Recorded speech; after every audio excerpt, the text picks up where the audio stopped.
ఈ వీడియోలో నేను మీకు సీట్ అలాట్మెంట్ అంటే ఏంటి, మనకు అందులో ఏమేమి డీటెయిల్స్ ఉంటాయి, అలాగే మనం సెల్ఫ్ రిపోర్ట్ అసలుకి ఏంటి అసలుకి సెల్ఫ్ రిపోర్టింగ్ ఎలా చేయాలి, అలాగే మనకి ఫస్ట్ కౌన్సిలింగ్ మనం కాలేజీలో జాయిన్ అయిన తర్వాత సెకండ్ ఫేజ్కి మనం అప్లై చేసుకోవచ్చా లేదా, ఇటువంటి చాలా డౌట్స్ని ఈ వీడియో ద్వారా మీకైతే నేను చాలా క్లియర్గా ఎక్స్ప్లెయిన్ చేస్తాను. వీడియో ఎండ్ వరకు చూడండి.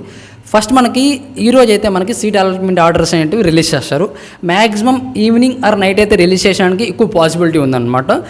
మ్యాక్సిమం రిలీజ్ చేసిన వెంటనే చాలామంది ట్రై చేస్తారు కాబట్టి మీకు చాలా ప్రాబ్లమ్స్ ఫేస్ చేయొచ్చు అనమాట. మీకు సర్వర్స్ అనేటివి వెబ్సైట్స్ అనేవి సరిగ్గా లోడ్ అవ్వు. కాబట్టి మీరు ఎటువంటి టెన్షన్ పడద్దు, చాలా కూల్గా ఉండండి. ఎందుకంటే లేట్ అయినంత మాత్రాన మీకు వచ్చే కాలేజ్ కానీ మీకు వచ్చే బ్రాంచ్ కానీ అయితే చేంజ్ అవ్వదు. సో పర్లేదు, లేట్గానే చూసుకోండి, దాంట్లో ఎటువంటి ఇష్యూ అయితే ఉండదు. నెక్స్ట్ వచ్చేసి అసలు సీట్ అలాట్మెంట్ ఆర్డర్లో మనకి ఏముంటాయి అంటే మీకు ఏ కాలేజీలో సీట్ వచ్చింది, ఏ బ్రాంచ్ వచ్చింది, అలాగే మీకు ఆ కాలేజ్ ఫీజు ఎంత ఉంటుంది, అసలు మీరు కాలేజ్ ఫీజు పే చేయాలా లేదా, మీకు ఫీజు రింబర్స్మెంట్ వచ్చిందా లేదా అని ఈ డీటెయిల్స్ అనేటివి మీకు ఆ సీట్ అలాట్మెంట్ ఆర్డర్లో ఉంటాయండి. మీకు ఫీజు రింబర్స్మెంట్ వచ్చినట్లయితే ఆ పర్టికులర్ ఏదైతే సీట్ అలాట్మెంట్ ఆర్డర్ ఉందో దాంట్లో ట్యూషన్ ఫీజు పెయిడ్ బై 0 అని ఉంటే మీరు ఎటువంటి అమౌంట్ పే చేయాల్సిన అవసరం లేదు.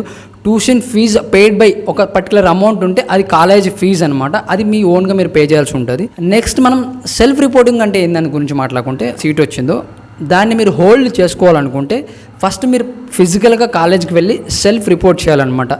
మనకి సెల్ఫ్ రిపోర్టింగ్ డేట్స్ ఎప్పటి నుంచి ఇచ్చారంటే రేపటి నుంచి 17th నుంచి 22 అంటే నెక్స్ట్ మండే వరకు మనం కాలేజీకి వెళ్ళి సెల్ఫ్ రిపోర్ట్ చేయాలన్నమాట. ఈ సెల్ఫ్ రిపోర్ట్ చేయడం వల్ల ఏమవుతుందంటే మీకు ఆ కాలేజీలో సీట్ అనేది హోల్డ్ అవుతుంది. ఫర్ ఎగ్జాంపుల్ ఒక పర్సన్కి ఒక కాలేజీలో సీట్ వచ్చింది అనుకుందాం. ఫర్ ఎగ్జాంపుల్ JN2 కలికిలో సీట్ వచ్చింది అనుకున్నాం. తనకి ఆ కాలేజ్ నచ్చలేదు, తను వేరే కాలేజీకి వెళ్ళాలనుకుని ట్రై చేస్తున్నాడు. కాబట్టి అటువంటి టైంలో తను ఏం చేయాలంటే ఫస్ట్ ఏదైతే 17th నుంచి 22 ఈ మధ్యలో ఏవైతే డేట్స్ ఉంటాయో ఆ పర్టికులర్ ఆ కాలేజీకి వెళ్ళేసి మీకు ఏదైతే సీట్ అలాట్మెంట్ ఆర్డర్ వచ్చిందో దాన్ని తీసుకువెళ్ళి ఆ కాలేజీలో మీరు ఫిజికల్కి వెళ్ళి నేను సెకండ్ ఫేజ్కి అప్లై చేయాలనుకుంటున్నానని చెప్తే మీ నేమ్ని వాళ్ళు నోట్ చేసుకుంటారు. వాళ్ళు నోట్ చేసుకొని ఓకే ఈ పర్సన్ సెకండ్ కౌన్సిలింగ్ వెళ్ళబోతున్నాడు, మన కాలేజీలో ఇతనికి సీట్ అనేది హోల్డ్ చేయాలి టిల్ సెకండ్ ఫేజ్ అనమాట.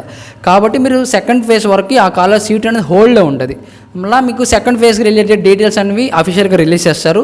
సేమ్ ప్రొసీజర్ ఉంటుందండి. మళ్ళీ రిజిస్ట్రేషన్ అవసరం అయితే ఏముండదు, డైరెక్ట్ వెబ్ ఆప్షన్స్ అనేది రిలీజ్ చేస్తారు.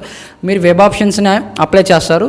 సేమ్ పర్టికులర్ డేట్లో మీకు అలాట్మెంట్ ఆర్డర్ అనేది మళ్ళీ రిలీజ్ చేస్తారు. అప్పుడు వేరే కాలేజీలో సీట్ వచ్చిందంటే మీకు ఈ JN2 కలికిలో సీట్ అనేది ఉండదు. అదైతే గుర్తుపెట్టుకోండి. మీకు సెకండ్ ఫేజ్లో ఏదైనా కాలేజీలో సీట్ వచ్చిందంటే ఆటోమేటిక్గా ఫస్ట్ ఫేజ్లో వెళ్ళిపోతుంది. ఇన్ కేస్ సెకండ్ ఫేజ్లో మీకు ఎటువంటి కాలేజ్ రాకపోతే ఈ ఫస్ట్ కౌన్సిలింగ్లో ఏదైతే సీట్ ఉంటుందో అది అక్కడే ఉంటుంది, మీకు ఎటువంటి ప్రాబ్లం లేదు. మళ్ళీ మీరు ఆ కాలేజ్కి వెళ్ళేసి మీరు మనీ పే చేసి కాలేజ్ జాయిన్ అవ్వచ్చు. అలాగే ఇంకో కొంతమందికి డౌట్ ఏముంటుందంటే నేను ఫస్ట్ ఫేజ్లో నా కాలేజీలో సీట్ వచ్చింది, నేను ఆ కాలేజీలో మనీ కట్టి జాయిన్ అయిపోయాను, ఇప్పుడు నేను సెకండ్ ఫేజ్కి అప్లై చేసుకోవచ్చు అంటే ఖచ్చితంగా నువ్వు అప్లై చేసుకోవచ్చు అనమాట కాలేజీలో జాయిన్ అయిన తర్వాత కూడా.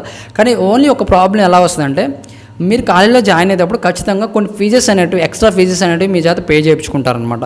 సో మీకు వేరే కాలేజీలో సీట్ వచ్చినప్పుడు ఈ ఫీజెస్ అనేటివి జనరల్గా అయితే రూల్స్ ప్రకారం అయితే ఇవ్వాలి.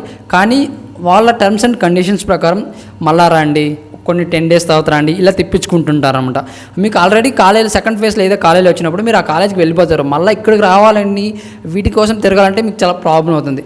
కాబట్టి జనరల్గా ఏంటంటే ప్రైవేట్ కాలేజెస్లో ఇవి ఎక్కువ ఉంటాయి అనమాట. గవర్నమెంట్ కాలేజెస్లో మీరు పెద్దగా ఫీజు పే చేసేది కూడా ఏముండదు. ఆ గవర్నమెంట్ కాలేజ్ సిచ్యువేషన్స్లో ఈ కేటగిరీ సిచ్యువేషన్స్ పెద్ద ప్రాబ్లం ఏమి ఉండదు. ప్రైవేట్ కాలేజీలో ఏంటంటే మీరు హాస్టల్ ఫీజు కూడా ఒకటేసారి పే చేయమంటారు, లేదంటే ఆఫ్ అని పే చేయమంటారు.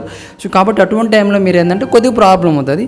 సో జనరల్గా అది. అలాగే నేను చెప్పేది ఏంటంటే ఫస్ట్ ఫేజ్కి సెకండ్ ఫేజ్కి పెద్ద డిఫరెన్స్ ఏమి ఉండదు. నాకు తెలిసి చాలా తొందరగానే స్టార్ట్ చేస్తారనుకుంటాను సెకండ్ ఫేజ్ కూడా. అలాగే చాలా తొందరగా కంప్లీట్ చేస్తారు అనుకుంటున్నాను. ఎందుకంటే మనం ఆల్రెడీ జూలై మిడ్ వరకు అయిపోయింది అనమాట. సో ఇంకా ఫ్యూ వీక్సే ఉంది. అలా ఆగస్ట్లో మ్యాక్సిమం ఆగస్ట్ ఎండింగ్ కల్లా ఈ సెకండ్ ఫేజ్ అనేది ఖచ్చితంగా క్లోజ్ అయిపోతుందని నేను అనుకుంటున్నాను.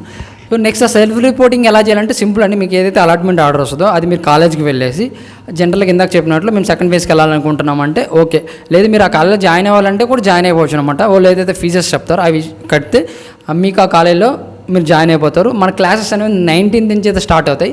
సో అక్కడ జనరల్గా అఫీషియల్గా 19th నుంచి అయితే చెప్పారు, బట్ అంత క్రౌడ్ అయితే ఉండదు ఖచ్చితంగా. సో చాలా తక్కువ మందే వస్తారనమాట ఫస్ట్ ఫేజ్కి.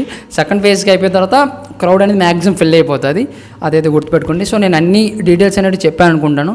ఖచ్చితంగా నేను చెప్తున్నాను కదా గైస్, మీరు సెల్ఫ్ రిపోర్టింగ్ ఖచ్చితంగా చేయండి. సెల్ఫ్ రిపోర్ట్ చేయకుండా ఎవ్వరు మిస్ అవుద్ది. ఎందుకంటే సెల్ఫ్ రిపోర్ట్ చేయకపోతే మీరు చాలా ప్రాబ్లమ్స్ ఫేస్ చేస్తారనమాట. ఎందుకంటే మీకు సీట్ అనేది హోల్డ్లో ఉంటుంది. ఎందుకు మీరు రిస్క్ చేసుకోవడం? ఓకే, మీకు ఆ కాలేజ్ నచ్చినా నచ్చకపోయినా ఫస్ట్ అయితే సెల్ఫ్ రిపోర్ట్ చేయండి. సెకండ్ ఫేజ్ అనేది నెక్స్ట్ ఆలోచించండి. సెకండ్ ఫేజ్కి అప్లై చేసుకోండి వస్తే. అలాగే ఇంకో డౌట్ కూడా చాలామందికి ఏముంటుందంటే, నాకు ఒక పర్టికులర్ కాలేజీలో నాకు నచ్చని బ్రాంచ్ వచ్చింది, నేను సెకండ్ ఫేజ్లో వేరే బ్రాంచ్కి ఆ పర్టికులర్ కాలేజీలో అప్లై చేసుకోవచ్చు అంటే ఖచ్చితంగా నువ్వు అప్లై చేసుకోవచ్చు అనమాట. అదేది గుర్తుపెట్టుకుని. ఫర్ ఎగ్జాంపుల్ జేఎన్టీ కల్కిల్లో ఒక అబ్బాయికి సివిల్ వచ్చింది, తనకు సిఎస్సి కావాలి. ఇప్పుడు తను సెకండ్ ఫేజ్కి వెళ్ళొచ్చు అంటే ఖచ్చితంగా సెకండ్ ఫేజ్కి ట్రై చేసి మీరు సిఎస్సికి అప్లై చేసుకోవచ్చు. మీకు సీట్ వేకెన్సీ అలాగే మీకు వచ్చిన ర్యాంక్కి వస్తే ఖచ్చితంగా సీట్ వచ్చేస్తుంది. మీరు ఇవి జనరల్ డీటెయిల్స్ అనమాట. సో అన్నీ చెప్పాను అనుకుంటున్నాను. సో అలాగే మీరు కాలేజీలో జాయిన్ అవ్వాలనుకుంటే మీకు కొన్ని ఏవైతే సర్టిఫికేట్స్ ఉంటాయి, జనరల్గా మీ యొక్క ఎంసెట్ ర్యాంక్ కార్డు కానివ్వండి, మీ సీట్ అలాట్మెంట్ ఆర్డర్ కానివ్వండి, మీ యొక్క ఇంటర్ మార్క్స్ స్టడీ సర్టిఫికేట్స్ కానివ్వండి, మీ ఆధార్ కార్డు, మీ రేషన్ కార్డ్స్, ఇవి జనరల్ సర్టిఫికేట్స్ ఏవైతే ఉంటాయో అవన్నిటిని తీసుకెళ్లాల్సి ఉంటుంది. ఎప్పుడు మీరు కాలేజీలో జాయిన్ అవ్వాలనుకుంటే సెల్ఫ్ రిపోర్ట్ చేయాలంటే మనకి ఎటువంటి డాక్యుమెంట్స్ అవసరం లేదు, జస్ట్ మీ యొక్క అలాట్మెంట్ ఆర్డర్ తీసుకెళ్తే సరిపోతుంది. అలాగే మీతో పాటు వెళ్ళేటప్పుడు మీ ఐడి కార్డు, ఆధార్ కార్డు ఇవి ఉంటాయి కదా, అవి తీసుకెళ్తే సరిపోతుంది. సో ఇవే అనమాట మెయిన్గా తీసుకోవాల్సింది. మీకు ఎటువంటి డౌట్స్ ఉంటే నాకు ఇన్స్టాగ్రామ్ లింక్ కింద ఇస్తాను, ఖచ్చితంగా నాకు డైరెక్ట్గా డిఎం చేయండి, ఖచ్చితంగా రిప్లై ఇస్తాను.